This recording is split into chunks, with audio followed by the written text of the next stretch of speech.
না ভাঙ্গার তো কোনো মান্নার মা, আরে কই গেলা? তাড়াতাড়ি আসো।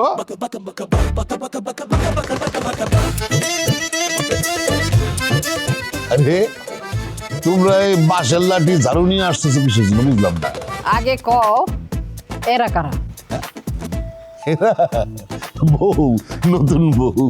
তোমরা সত্যি সত্যি বউ নিয়ে বাড়িতে আইছো না? সত্য সত্যই তো বউ নিয়ে বাড়িতে আসছি। হ্যাঁ বউ লই আইছি। না আনার কোনো উপায় আছে? এই তোমরা দাঁড়ায় আছো কিসের জন্য? সালাম করো না, সালাম করো। খবরদার খবরদার, একটু যদি আউগাস না তোরা তাইলে কিন্তু খবর আছে। পিঙ্কি মা, রেডি, 1 2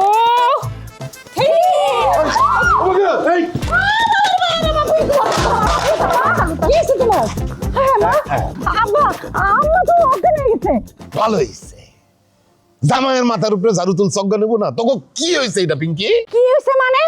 তুমি আর সে বিয়ে করে বাড়িতে বউ নিয়ে আইছো, কামটা কি তোমরা ঠিক করছো আব্বা? এই পিঙ্কি কি কও? আমি যাবি, আমরা বিয়ে করবো কি লাগিয়া? তাইলে বউ কাগো। আরে বেকল, একটা পান্নার বউ আর একটা মান্নার বউ। কি আরে দেখছেন এখন কাল রাতের পাড়ি সব বাইর করে দিছে। তো করে কে কইছে যে এই দুইটা মানে আমার আর আরো বলির বউ? জামাই ওই যে খাইরুল, সে তো এক হয়ে গেল তোমরা বিয়ে করে বউ নিয়ে আইতাছো। আরে খায়রুল, এই আরো বলি তাড়াতাড়ি ওই গুগল ডাক্তারটা ডাক দাও, তোমার শাশুড়ি আম্মা তো গেছে গা। যাও যাও যাও। আরে ব্যাগ লয়ে কই দাও, ব্যাগ থেকে যাও। আরে আমি বেদিকে চলে তোমরা দাঁড়ায় আছো কে? বড় আমারে আমি আর পারতেছি। আমি পারতাম না, আমার মাথার উপরে ঝাড়ু ধরছে সে, আমি ধরতাম না। তোমরা দাঁড়ায় আছো কেন? শাশুড়ি আম্মা সালামটাও করো, একটু জড়াও ধরো, পড়ে যাবো একটু পরে। সালাম পরে করে চিন্তা করো না, সেটা নিত্যদিনের ঘটনা। এই যে এদিকে এদিকে মাগো মাগো মাগো, এই যে এই গল্প। ভাবে একটু চোখটা খুলেন তো, খুলতেছে না। আচ্ছা একটু জিবলাটা দেখি। এই ডাক্তার, এই তোমার কি মাথা চাথা খারাপ হয়ে গেছে নি? হ্যাঁ, চোখ খুললেন তো, জিবলাটা দেখেন তো। আরে সে যদি নিজের ইচ্ছায় চোখ খুলতে পারতো, জিবলা বাইর করতে পারতো, তাহলে তোমার আনছে কিসের জন্য? তুমি বুঝতে পারতেছো না সে অজ্ঞান খায় পড়ে আছে? আচ্ছা ঠিক আছে, আমি দেখতেছি। পিঙ্কি, কাহিনীটা কি? আপনি জানেন না কাহিনী কি? আম্মা তো কিছু হইলেই অজ্ঞান হয়ে পড়ে যায়। আরে সেইটা তো বুঝলাম, কিন্তু আজকে কি কারণে অজ্ঞান হয়ে গেছে সেটা যদি তুমি আমারে বুঝায় না কও, তাহলে আমি চিকিৎসা করুম কেমনে? কও, তুমি কও। ওইছে কি ডাক্তার সাহেব আমার হুমন দিয়েছে না পান্না আর মান্না, এগুলো গিয়ে মাইয়ে দেখতে গেছি। তা আমি আর আমার শ্বশুর হয়ে গেছি, যাই মাইয়ে পছন্দ হয়েছে, এই যে ভাইয়া আমরা কলমা কাবিন পড়াইয়ে বউ লইয়ে বাড়ি ফিরছি। এদিকে খবর হয়েছে যে আমরা দুই হৌরে জামাই এক লগে বিয়ে করছি। এই যে হোনার পর মায়ার জি হয়েছে জোট, জোট হইয়া একজনে লইছে মুরুয়া পিছা আর একজনে লইছে 500 লাডি লইয়া, তো হেরা একেবারে সৈনিকের স্টাইলে খাড়াই রয়েছে। আমরা যে উড়ানে আইছি তারা 100 গেছে। আমার ওই শাশুড়ি ওই ঝাড়ুটা লই আর হেলিকপ্টারের নাম 2টা গড়ি দিয়ে অস্তে শীত পাঠায়। বুঝতে পারছি, অজ্ঞান হওয়ার জন্য এটা কোনো ছোট কারণ না পিঙ্কি, এটা একটা অনেক বড় কারণ। তা ওই পান্না মান্নার বউ কই? তুমি কি এখন বৌদ্ধ বরণ করবা না চিকিৎসা দিবা? এখন এই বেহুদ কথা না কইয়ে চিকিৎসা কি শুরু করবেন?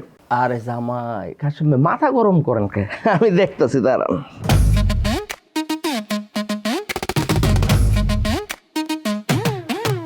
চিকিৎসা এখনই হয়ে যাবে। হ্যাঁ, বয়স 50, ফিমেল, জামাই বাড়িতে বউ বিয়া করে নিয়ে আসছে, এটা শুই না অজ্ঞান হয়ে গেছে। ওষুধ দাও, রুগীর ডায়াবেটিক্স আছে, হাই প্রেশার আছে। হ্যাঁ আইতাছে, ওষুধ আইতাছে।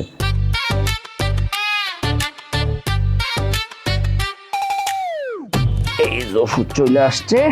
আচ্ছা ডাক্তার, হ্যাঁ এই মোবাইলেতে ওষুধের নাম না লেখা তুমি একটু তোমার নিজের বিচার বিবেচনা খাটায় ওষুধের নাম দিতে পারো না? কাশিম ভাই বোকার মতো কথা বলে না, যুগ পাল্টাইছে, যুগ এখন অনেক অ্যাডভান্স হয়ে গেছে। আমরা যদি অ্যাডভান্স না হই তাহলে কি আমরা চলতে পারবো? এই যে আমার মোবাইলে যে মেডিসিনের প্রেসক্রিপশনটা আসছে, এটা কই থেকে আইছে? সরাসরি আমেরিকা থেকে। তার মানে কি আপনি ঘরে বসা আমেরিকার চিকিৎসা পাইতেছেন। কথা সত্য। পিঙ্কি, এই নাও এই ওষুধগুলাই না তাড়াতাড়ি তোমার মায়ের খাওয়াই দাও। আর কাশিম ভাই, হ্যাঁ যাই দিলে। আরে মিয়া মোবাইলে চিকিৎসা দিছো, টাকাটা মোবাইলে পাঠাই দিন, এখন যাও তো। আরে এবারই তো 12 মাসের রোগী, টাকা পাইবে না জান। আচ্ছা ঠিক আছে, দেখা করেন তাহলে চেম্বারে যায়, তাড়াতাড়ি খাওয়াই দাও। এই তুমি খাম্বার মতো খাড়া রয়েছো কে? যাও আমার জন্য ওষুধ নিয়ে আসো। ঠিক মতো আইনো। তো পিঙ্কি, আব্বা একটা জিনিস কিন্তু সত্য, কি? তোর মা অজ্ঞান টজ্ঞান হয়ে থাকলে বাড়িটা খুব শান্তিতে থাকে।